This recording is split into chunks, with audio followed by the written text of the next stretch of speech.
Hey, hello everyone. This is Sham, the founder of CoFloaters, and I'm extremely happy to have Hrishikesh, the co-founder and CTO of Flexible and RemoteTools, and many more things with me on this live session today.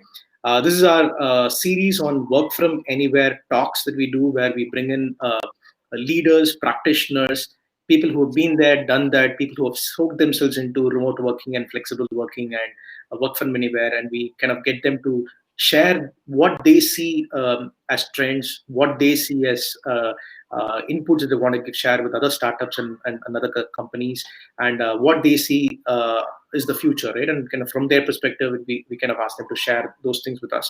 Um, and in that series, we have Rishikesh, like I said, and I couldn't think of a better person than Rishikesh for this talk, because this talk was supposed to be talked. Supposed to be talking about how the talent landscape is changing as we speak, and a lot of these things have been accelerated by the pandemic as well. So this is very timely to kind of have Rishikesh on the line with me to share with us his perspective of the world and where he thinks things shaping up. So Rishikesh, thank you. Welcome to this talk. Happy to have you here. And yeah, why don't you kind of kick it off with doing justice to your own introduction? I don't do much, so please. Thank you so much, Sham, and glad to be part of this series. I really like to talk about anything that's related to remote working because so I'll just give a quick introduction about myself. I've been working in software development for 8 years now, and I've been running my own startup for 4 years. So we started Flexible back in 2016.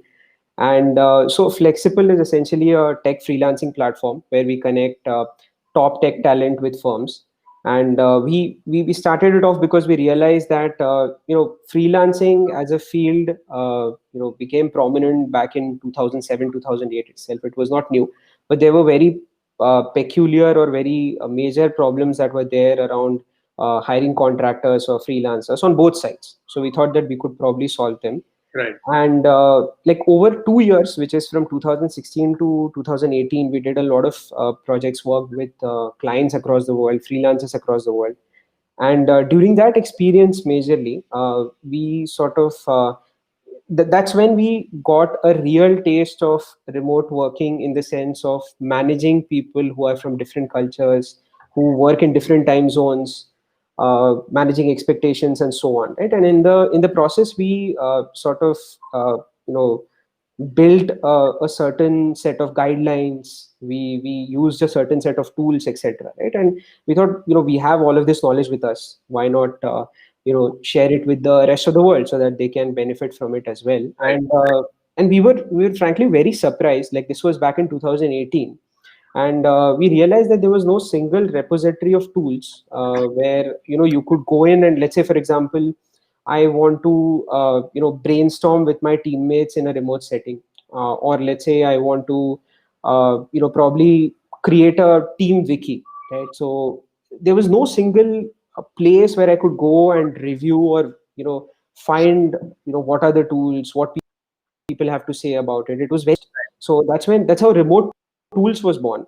And from there, which is 2018, 2 years back, our journey about writing around remote working, which involved guides, podcasts, blogs, newsletters, almost everything that one could imagine, right? And so I have been working remotely on and off since 2012, because I used to work on part-time freelance projects as well. But post 2018, we started taking a deep dive into remote working, in terms of not only just sharing our experiences, but talking with leaders, getting to know about teams, how they implement best practices. Because one shoe size fits all doesn't work. Yeah. That kind of approach doesn't work always, Right. right? So yeah, that's pretty much it. And we live in very interesting times, as in nobody expected that 2020 would bring in such a permanent change. And yeah, that's actually it. That kind of, you led me to the second question, but before I go there, Mhm. what's Flexible's remote tech stack? I mean, as in, you talked about remote tools and multiple tools, right? So what do you use day in and day out at Flexible and remote tools, right? For your collaborations, for your communications, for your brainstorming, right? So what do you use? Sure, great question. And I'll probably mention what we use currently. And we've for sure learned the hard way, and I think no one should. But so the first thing is that every single team, or even if it's greater than two people, I think they should have sort of a team wiki or a document at least, where you write down all of the processes, all of the guidelines that are there in the team. Right. We'll do that on Slide right now. It's kind of an alternative to Notion. Notion. They have an amazing free plan. We've also done a podcast with the founder. So that's where all of our information goes in the team. So be it small processes around how to talk to freelancers, or how to talk to clients, maybe some research that we do, analysis, and so on, right? So that's one major tool for us. Of course, there's Slack. Slack we use to stay connected within the team. With Slack, there's a big problem that it sort of takes your focus away from work. So we turn off notification always, and there are a set of practices that we follow around Slack. We've also written extensively about that. So there's Slide, Slack, and there is Airtable. So Airtable is where we kind of have our database, all our automations, etc.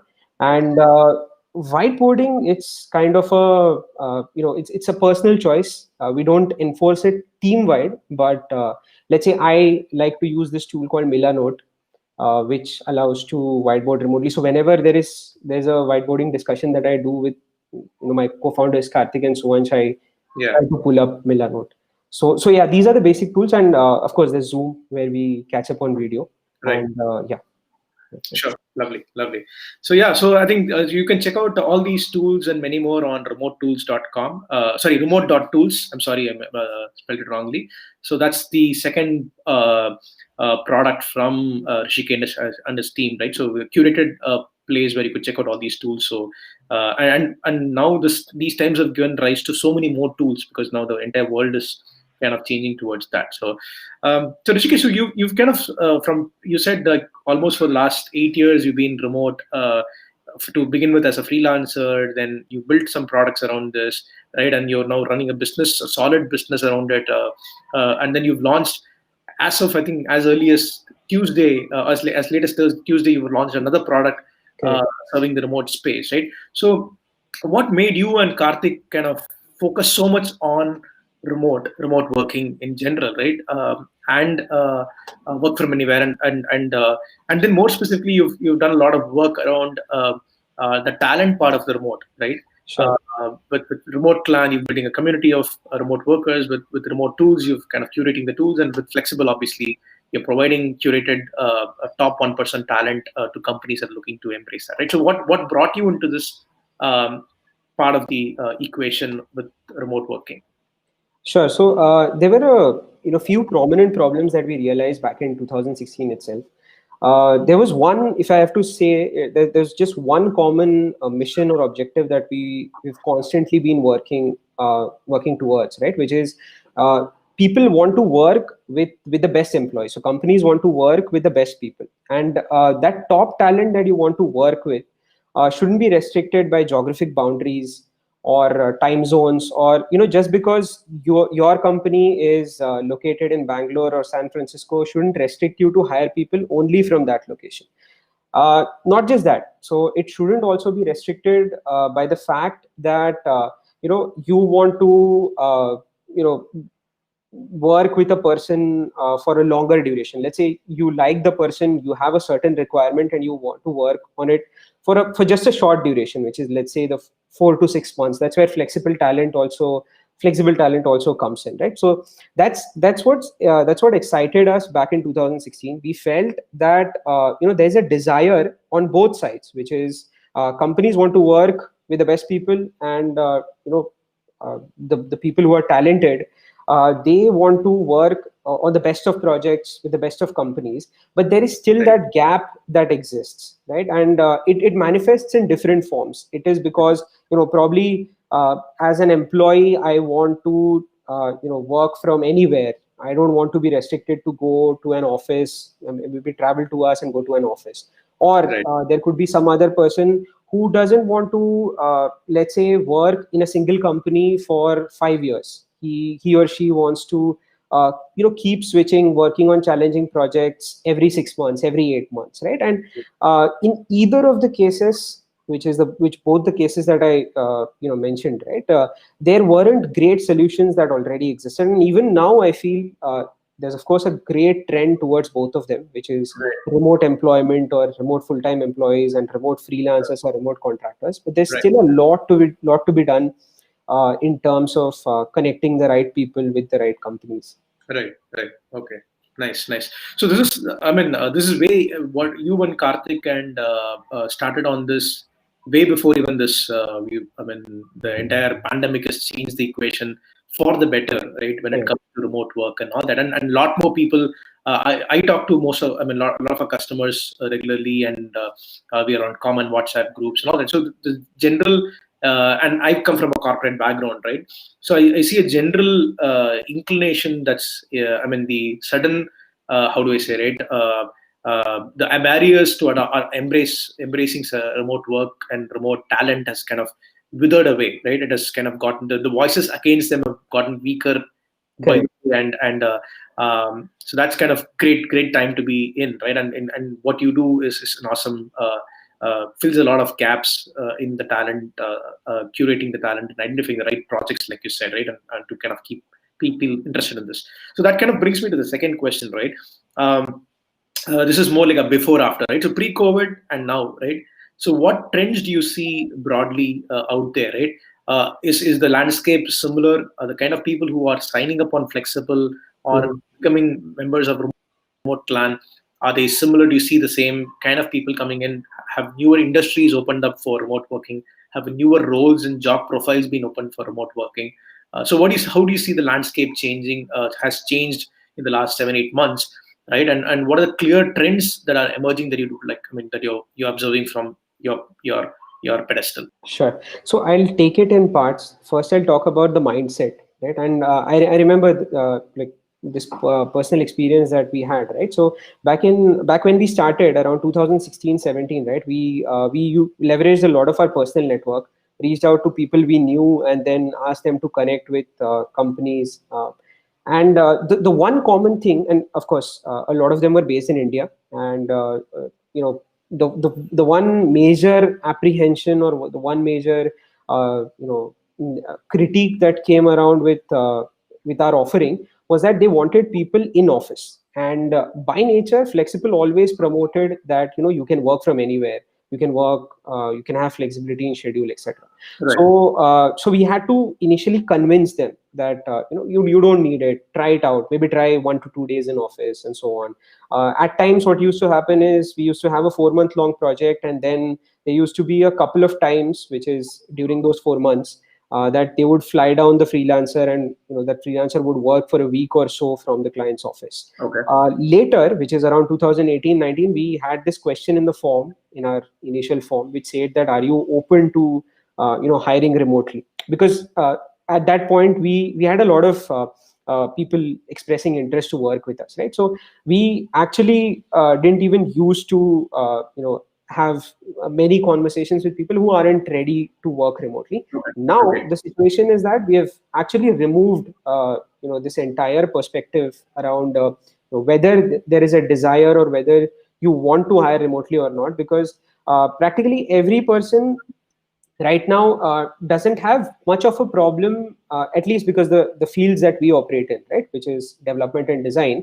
So that has changed a lot, and especially the current situation or the pandemic COVID-19 has sort of pushed that. So that's around the mindset. I think people have become really more receptive around remote working. They know it works, right? Now in terms of roles, I feel that at a very broader level, if I talk from the perspective of various industries, now bigger companies. So earlier, like before 2020, the biggest companies that were remote were the likes of GitLab, InVision, etc., who had just close to 1,000 employees that were working remotely.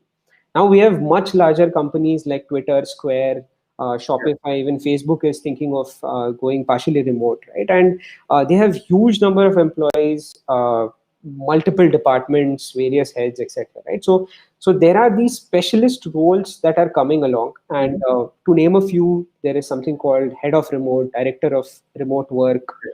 There's also something called a remote office manager, who and these are very interesting roles. So something like a head of remote would try to generally align the company around remote working, bringing in that mindset, ensuring that the hiring is done properly, ensuring that the processes or the culture is being set around remote working.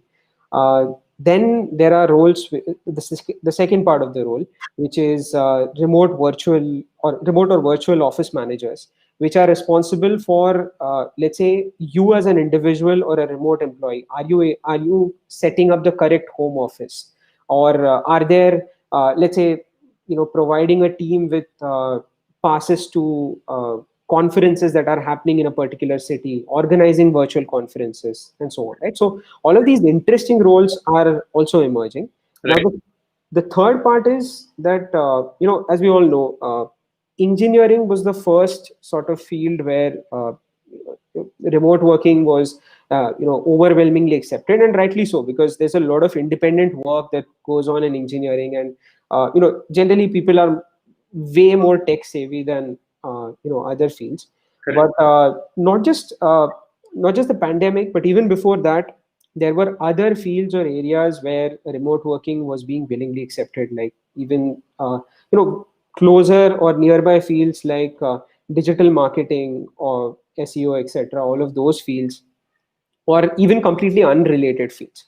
Uh, if I have to now compare between before 2020 and currently 2020, lot of us who were working remotely or knew about remote working Right. already were betting big on remote work, growing really huge, companies adopting it. But everybody was expecting this to happen in another 10 years. What has just happened is that 10 years was fast forwarded to 10 days. And Yeah. that's really amazing. That's really awesome.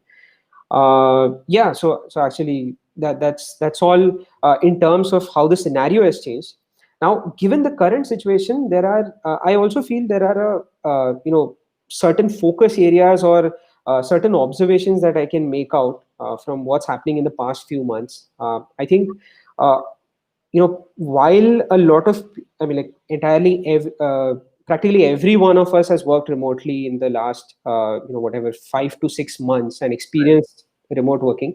uh, People have liked it a lot, but at the same point, when you have such a sudden remote push that's given at a large scale, there are also problems with remote working that have surfaced. Correct. So problems around communication, problems around creatively or brainstorming problems, things like these, right? So, or even things around writing, documenting stuff, Right. uh, not being able to clearly draw the lines between personal life and work life, and so on and so forth, right? Now, the right way to go about it is, of course, there is things around guidelines, there is things around having self discipline, but it's quite unreliable to just rely on people's intention or people's willingness to follow the guidelines or do the right thing, right? You should have tools that make you do a certain thing. Right. Like, to quote a very simple example, right? If you want to get into the habit of drinking water, you could have a very simple app which could keep reminding you daily, every 2 hours, every 3 hours, that you need to drink water, right? Similarly, there are these amazing set of tools that are coming up, which are trying to solve each of these core problems, and technology is the solution to solve all of these problems at scale, right? Mhm. So that's a big trend, and you'll also see that a lot of tools which are catering to remote working are sort of becoming hot in the funding circle or in the VC circle, right? And every single tool that was solving a very generic use case is now saying that they are doing it specifically for remote working, Right. and that's also the right way to go about it, right? I also feel so that's one trend around the tools or products. The second part is, like, as the world, or as we all become more remote, right? And of course, after the pandemic, this will go back to normal remote working, which is you'll occasionally go to a co-working space. Right. You will, probably travel and work. You'll not just be constrained to your home, right? Oh, yeah. At that point, you will also need outlets where you discuss and network with people, right? So that's a place, that's a thing that's very easily available when you are in the office. And so these are certain things that are taken for granted because we've always been traditionally working in an office, right? So in a remote setting, all of those things you miss out. And for that, you will need outlets in the form of, it could be local meetups, it could be online communities. And yeah, we're trying to actually solve this part of the problem, where we have a community online where you as a remote worker can share your experiences, discuss with others. It could be work related, it could be personal things that are happening, and so on and so forth, right? So Right. so yeah, these things that I feel would be changing in the years to come. Lovely, lovely. I think you summed it up quite well, and kind of goes with a lot of things that we also observe within our community and the base, right? And I'm sure there's like a lot of intersection there because it's a similar kind of people that we serve, right? Interesting that you kind of brought out that, and I think that's the important thing, right? So now people, the technology, the landscape is changing, and there are tools available for pretty much every aspect of what you could do in an office. You could try kind of digitally translate that to a remote work.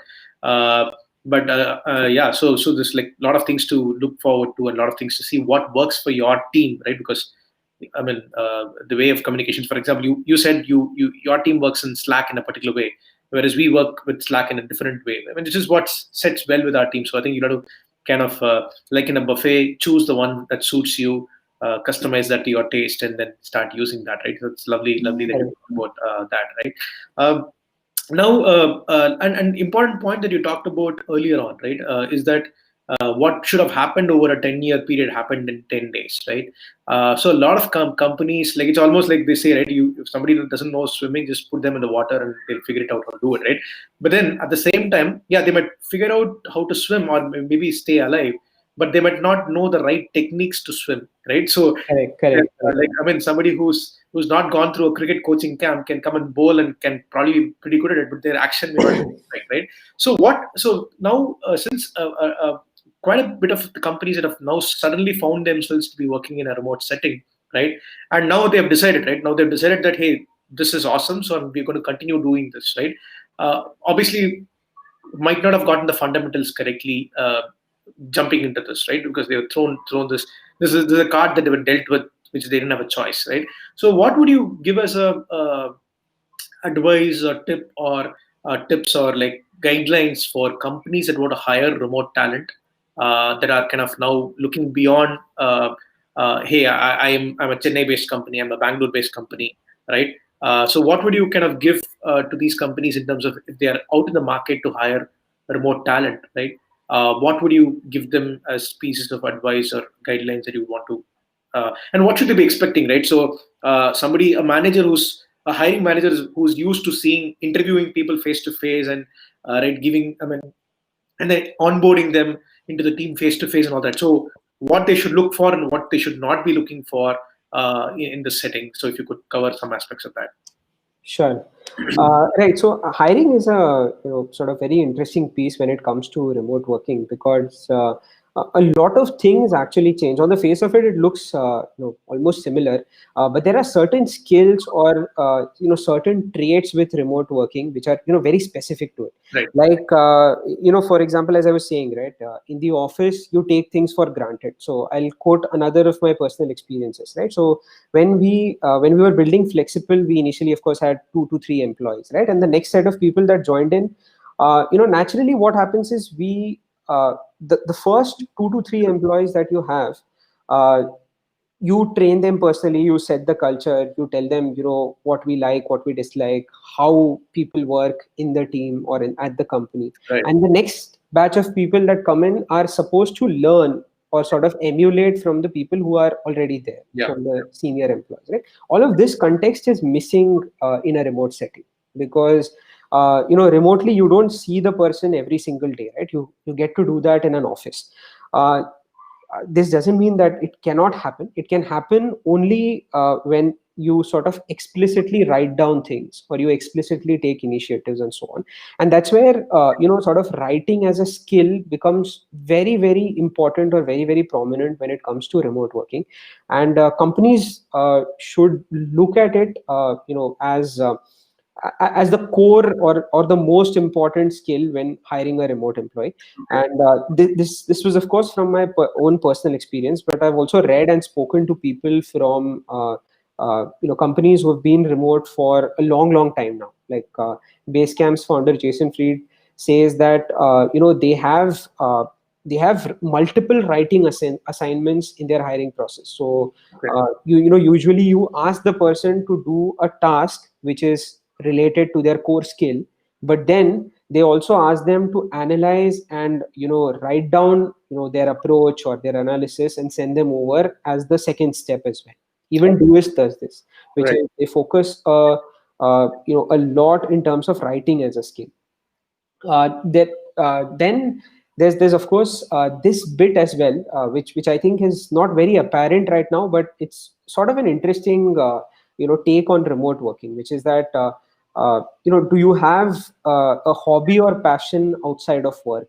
If you want to hire great remote employees, or people who are going to be successful at remote working, they really need to be passionate about something outside of work as well, because now they're not going to be spending a lot of time in office. And this is something that, so I was chatting with Brenna, who's the head of marketing at Doist, right, which is a company has been remote for close to 10-12 years, and she was saying that this is one of the core things that they look for in the hiring process. And this is sort of a kind of a pointer for candidates as well, which is like, if you want to be considered for the top notch roles in remote working, you should have a passion outside of work. You should be great at writing. Right. And final, and another important thing is that in remote working, the great thing is that you get to focus on output. And that's the best part of remote working, which is there's no office politics. To a very, very small extent. Right. You focus majorly on deliverables. You don't care whether the person is sitting in front of you or putting in X number of hours, etc. Right? So now you start judging people by the work they do. So again, engineering or software development has sort of been the front runner in this sort of aspect, right? Because places like GitHub, GitLab, etc., where people showcase their projects, where they contribute to open source projects and show their work, right? This is how you should be judging your future employees, rather than just their credentials on paper. So credentials are probably important as well, but they should now serve to act as eliminators, or sort of qualifiers. Yeah. You probably say, okay, fine, if you have good credentials, okay, you have got my attention. Now let's come to the most important part, right? And the final thing, which is that you never know, right? So like even though remote working has been there for quite some time, it's been it got conceptualized back in 70s, 80s, right? But people have been trying to figure the best way of going about it, and nobody's experienced remote working at scale, right? So there's of course an element of trial and error involved. So people have, or companies have to be a little flexible around the way they frame contracts, or the way they start working with employees, right? You could probably start with a trial period, see how things work out, and then make a full-time offer. That would be a much wiser decision than hiring a person who's really, really great, but probably is not well suited for remote working right now, right? So things like these, right? So yeah. Sure. So that's quite interesting, right? So now I think so I should start seeing CVs where the hobby section moves up, right? Usually the hobby section is right at the bottom, just to, hey, I could at least have 2 pages of a CV or 3-page CV, so you add that to it. But now you're saying that it's important that companies should look for people, because then I think that kind of fights a lot of things, right? I mean, remote working is associated with loneliness, right? With and not having or having too much stressing yourself out with just work, and not able to draw the line between work and life and all that. So if you have something else that is equally exciting as work is, then you kind of figure out how to draw the line between life. And so remote working is also about being disciplined, being a self-starter, being motivated by yourself. Right. It's Okay. none of your colleagues, your peers that are doing that for you, right? So this sort of acts as a good proxy in a way Nice. that, does a person have a passion outside of the thing that he or she primarily does? Super. Yeah. So hopefully HRs don't make you to sing or to play the guitar while interviewing you, right? So that's it. It's an interesting. I think emotionally, it's a very important point of somebody to be fit into the culture to work in a remote way. So great. Correct. So and you also talked about what talent should be doing while you were talking about what company should be looking for. You're talking about writing as a skill becoming extremely crucial and important, right? Being a self-starter, being self-motivated as an important asset on your side, right? So what else should so again, people who are now have found the newfound freedom, company people who have worked in traditional companies or in traditional work setups, now they're looking at probably going full-time remote. I mean, don't see a purpose of being next to the headquarters of a company, right? So what would they need to kind of get ready to kind of take this opportunity full on? Correct. So, as I said, right, writing as a skill. Then the second thing is that they should be able to leverage the internet, which is now it's unlike 10, 20 years back, right? Like you can easily reach out to people. You can showcase your work. You can showcase what your likes are, what your dislikes are, and this could be in the form of a blog you write. This could be in the form of a social media following or a profile that you build. Uh, just letting people know of what you're passionate about, what you like, what you dislike, right? This also becomes very important because just in the way our traditional way of working has changed, the entire perspective or mindset around hiring will also soon change. They'll not companies will not just look at the usual hiring websites or job websites to find Right. candidates. They are looking at communities that you interact on, social media profiles, or let's say blogs. If you have a great portfolio which gets a huge number of hits, or you have a side project that's done really well, right? So this is sort of one thing that candidates can consciously do, and to be able to get into to get a sort of a good remote job or be successful at remote working. And yeah, so the second, of course, part is around being more output focused. So rather than just focusing on grasping things, right? So being able to think of or focus more on problem solving rather than just being able to take the information or doing the usual mundane stuff, right?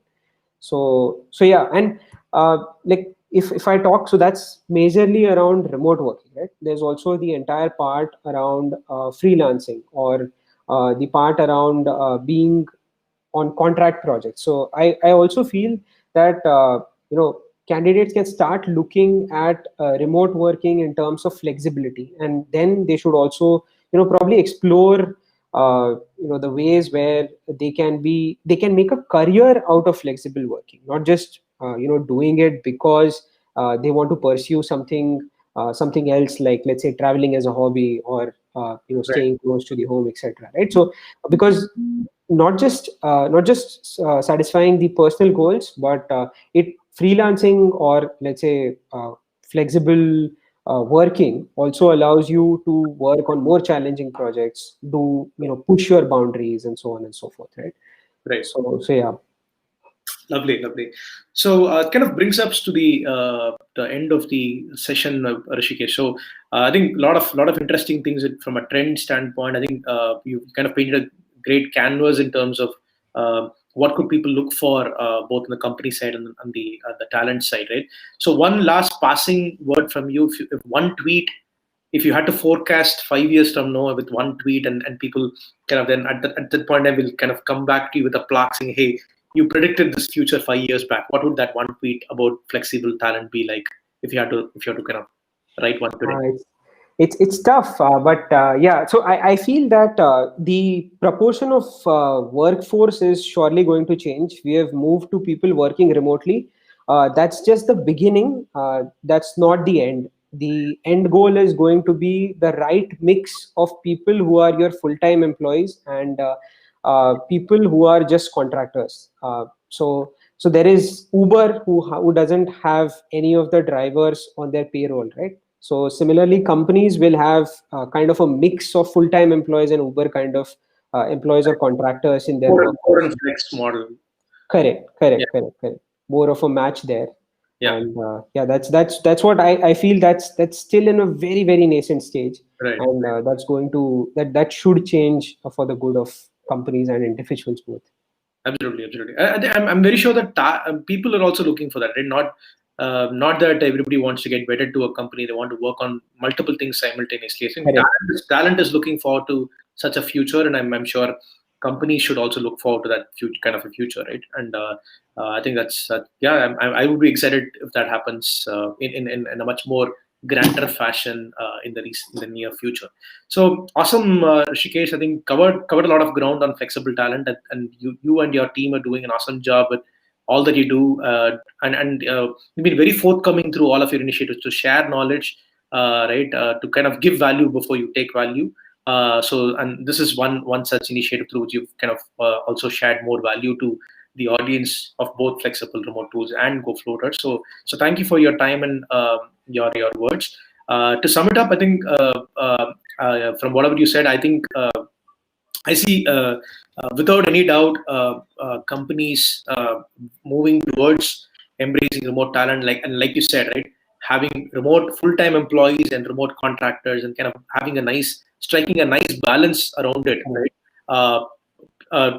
To get obviously access to talent when they want, where they want, and for what kind of skill they want, right?